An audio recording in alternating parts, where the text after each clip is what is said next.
तौबा करें तो फिर बदल जाएं, फिर तब्दीली आए। और ये कोई मुश्किल काम नहीं, जो बदलने वाले थे वो बदल गए। बड़ा कुछ करते थे पर फिर वो लोग बदल गए। हजरत फुजाला रदी अल्लाह ताला अन्हु कहते हैं कि मैं बड़ा दिलदादा था औरतों का, और मेरा माहौल ये था कि मैं कत्ल भी कर लेता था, माज़अल्लाह चोरी भी कर लेता था, और रात मेरी तबीयत थी माज़अल्लाह नई से नई औरत के पास जाना। कहते हैं अबू जाल ने ऐलान किया कि जो नबी पाक अलैहिस्सलाम का सरे अक़दस माज़अल्लाह काट के लाएगा, नकले कुफ्र कुफ्र न बाशर, 100 सुर्ख ऊंट इनाम मिलेगा। तो मैंने इरादा कर लिया कि मैं बहुत सारा इनाम हासिल करूंगा।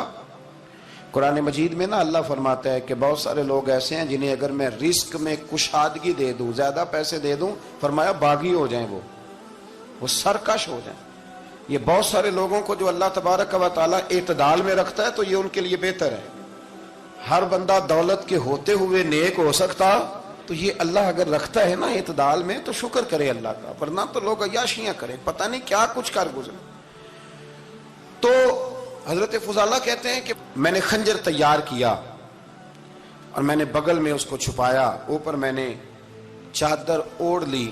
अब मुझे पता था ज़ोहर की नमाज के बाद नबी पाक सल्लल्लाहु अलैहि वसल्लम तवाफ़ काबा के लिए, बैतुल्लाह शरीफ के तवाफ़ के लिए जाते हैं। कहते मैं भी उस तरफ बढ़ा। रस्ते में ना वो खातून जिसके घर मैंने रात आना था, मैंने दरवाजे पे दस्तक दी। मैंने कहा कि तैयार रहना, तैयार रहना, आज मैं बड़े पैसे लेके आऊंगा। उसे मैंने ये कहा और फिर मैं चला गया बैतुल्लाह शरीफ का तवाफ करने। कहते हैं अल्लाह के महबूब भी तवाफ कर रहे थे तो मैंने भी तवाफ शुरू कर दिया। इरादा ये था कि जहां नबी पाक अलैहिस्सलाम मेरे करीब से गुजरेंगे तो मौका पाकर मैं हुजूर के जिस्म अक़दस पर खंजर खोप दूंगा और माज़अल्लाह शहीद कर दूंगा। कहते हैं हुजूर एक दफा भी मेरे पास से गुजरे तो मैं हिम्मत ना कर सका, दूसरी दफा भी पास से गुजरे तो मैं हिम्मत ना कर सका, तीसरी दफा भी गुजरे तो मैं हिम्मत। नबी करीम सल्लल्लाहु अलैहि वसल्लम 2-3 दफा गुजरे तो फरमाते हैं कि मुझे मौका ना मिला, इसलिए कि हुजूर फरमाते हैं अल्लाह ने रोब के साथ मेरी मदद फरमाई, दुश्मन पर मेरा रोब तारी हो जाता है। फरमाते हैं जब चक्कर पूरे हो गए तो महबूब करीम ना छठे चक्कर पे फरमाने लगे फुजाला चक्कर एक रह गया है, बेखबर हो जो गुलामों से वो आका क्या है, एक फेरा रह गया। कहते तवाफ मुकम्मल हो गया तो महबूब मेरे करीब आए, फरमाया वो काम करते क्यों नहीं जिसके लिए आए थे। मैंने अर्ज की या रसूलल्लाह कौन सा काम, कैसा काम। अंदर तो चोर था ना, बांझ फकीरों किसे नहीं मारिया ए हुई चोर अंदर दा, अंदर चोर था ना। कहते हुजूर ने मुझे कंधे से पकड़ के हिलाया, फरमाया करते क्यों नहीं। जब हुजूर ने हिलाया तो वो खंजर भी पैरों में गिरा और मैं भी रसूलुल्लाह के पैरों में गिर गया। मैंने कहा हुजूर मुझे कलमा पढ़ा दें।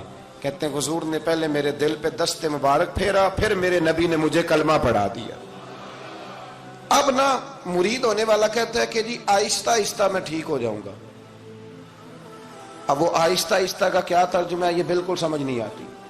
भाई किसी बंदे से 5 लाख रुपया लेना है तो उससे वो कहता है जी मैं आहिस्ता आहिस्ता दूंगा, 500 रुपया दे दिया करूंगा रोज का, तो कहते हैं मेरी रकम खराब होती है, पूरे दो। और नेकी की बात जब आती है तो कहते हैं हजरत साहब दीन इतना सख्त नहीं है, मैं आहिस्ता आहिस्ता ठीक हो जाऊंगा। अब मैं मगरिबी शाप पढ़नी शुरू कर दिया मैंने, अब मैं तस्बीह ले ली है कल मैंने, भी आहिस्ता आहिस्ता मैं ठीक हो जाऊंगा। यानी रकम लेनी हो तो वो आहिस्ता आहिस्ता कबूल नहीं है। लेकिन और मकान की रजिस्ट्री अगर करानी हो तो मालिक मकान कहे आहिस्ता आहिस्ता करा लो, कहते हैं पैसे पूरे दिए, सवेरे चल और बयान दे। ये क्या बात हुई। यहां ये जो हमारा माहौल था ना, कर लेंगे हो जाएगा, यकीन करें लोग कब्रों में चले गए हैं पर मस्जिदों में नहीं आए। हर काम से लोग रिटायर हुए पर गुनाहों से रिटायर नहीं हुए। आखिर तक तबाही उतर गई लेकिन लोग बदलने को तैयार ना हुए। हजरत फुजाला कहते हैं अभी मैंने कलमा पढ़ा, अभी मैं वापस आया, रस्ते में वो बीबी खड़ी थी। कहते मैं वो शख्स था कि औरतें मरती थी मेरे ऊपर और किसी की जुर्रत थी कि वो आए बाएं शाएं करे, लेकिन फरमाते हैं मैं बीबी के पास से गुजर गया। पहले तो उसका ख्याल था रुकेगा, लेकिन जब मैं रुका ना तो दरवाजे पे आई, और जब मैं गुजर गया तो उसने आवाज दी, लेकिन मैंने सुनी अनसुनी कर दी। जब आगे बढ़ा तो मेरे पीछे दौड़ी। فرماتے ہیں مجھے پکڑ کے کہنے لگی فضالہ تجھے کیا ہوا؟ تو وہی نہیں جو یہاں سے گیا تھا؟ آپ فرماتے ہیں میں کبھی نہیں رویا تھا، میں کبھی نہیں رویا تھا۔ اور جب کہا نا تو وہی نہیں، کہتے میں نے سر اٹھایا تو میری آنکھوں میں آنسو تھے۔ میں نے کہا میں جو گیا تھا وہ نہیں ہوں، اب تو میں محمد عربی کا غلام بن گیا، اب میں وہ نہیں ہوں، اب نہیں ہو سکتا کہ کوئی میری نظر میلی ہو جائے، یہ کیسے ممکن؟ اب نا اسلام کی تعریف ہم نے یہ کی ہے کہ خبردار کوئی ہمارے قریب نہ آئے، ہم کسی کو بات نہیں کرنے دیتے کہ ہم مسلمان ہیں، ہم بات نہیں کرنے دیتے۔ پتہ کیا بات ہے؟ ایک میری یہ تقریر ہوتی ہے ممبر پہ، اور ایک میرا عمل ہوتا ہے جب میں سفر کرتا ہوں، جب میں گاڑی میں بیٹھتا ہوں، جب میں دوستوں سے ملتا ہوں۔ جب ان دونوں باتوں میں تضاد آتا ہے نا، تضاد، تو لوگ تقریر کو جذبات نہیں کہتے، ایک فن بن جاتی ہے تقریر۔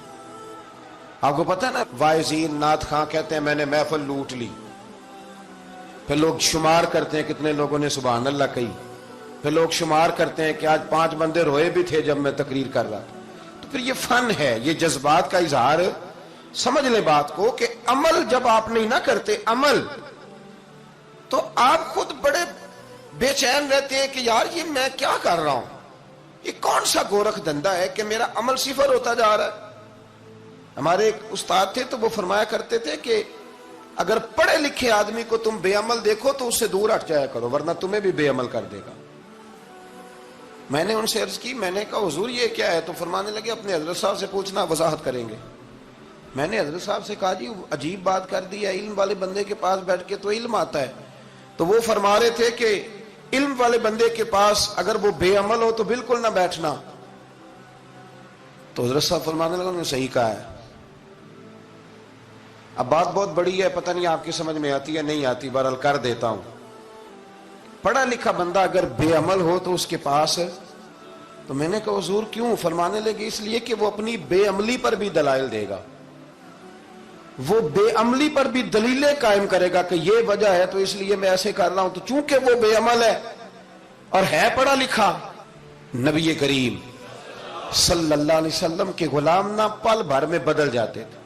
اور اللہ تعالیٰ بھی نہ بڑے موقع دیتا ہے ہمیں، بڑے موقع۔ حضور نے فرمایا جس نے ایمان اور احتساب کی نیت سے روزے رکھے وہ نئی زندگی کا آغاز کرے، اس لیے کہ اللہ نے اس کے پچھلے سارے گناہ معاف فرما دیے۔ میرے نبی کریم علیہ الصلوۃ والسلام نے فرمایا جو شخص بیمار ہو گیا، مریض ہو گیا، اور نسائی شریف میں فرمایا کہ 3 دن تک بستر پہ رہا اور اس نے شکوہ نہ کیا اللہ کا، اور جب وہ شفا یاب ہو کے بستر سے اٹھا ہے نا، تو اب اللہ نے اس کے پچھلے سارے گناہ معاف فرما دیے۔ اور فرمایا جو حج کرنے گیا، حج کر کے واپس آیا، اللہ کے حبیب فرماتے ہیں یوں سمجھے کہ میں آج ہی ماں کے پیٹ سے پیدا ہوا۔